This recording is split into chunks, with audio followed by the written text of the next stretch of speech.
Phosphorus, আলোর মতো এক চিকিৎসার গল্প। শরতের এক স্নিগ্ধ দুপুর। এক তরুণ রোগী এসে বসল ছোট্ট ক্লিনিকের কাঠের বেঞ্চে।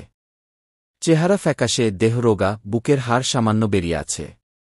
দীর্ঘদিনের বুকে জ্বালা, দুর্বলতা আর ঘন ঘন সর্দিকাশি তার নিত্যসঙ্গী। হাঁটলেই হাঁপ ধরা, মাঝে মাঝে রক্তমিশ্রিত কাশি। চিকিৎসক ধৈর্য নিয়ে শুনলেন তার অভিযোগ। তার কনস্টিটিউশন ছিল স্পষ্ট, লম্বা রোগা গঠন, ত্বক সাদা, চোখে এক ধরনের স্বপ্নময় দৃষ্টি। মানসিকভাবে সে সংবেদনশীল, একটু আবেগপ্রবণ, আবার একা থাকতে ভয় পায়।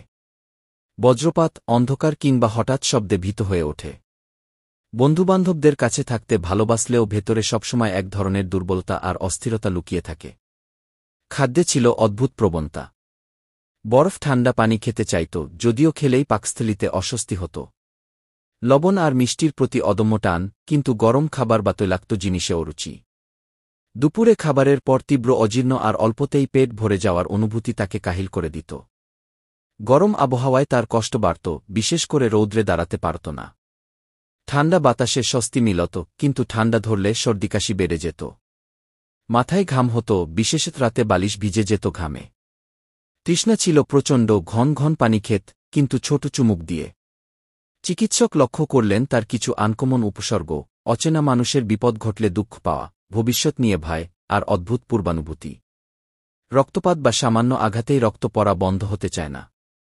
ডায়াথেসিস ছিল প্রধানত টিউবারকুলার, মাঝে মাঝে সরিক ছাপও দেখা যায়।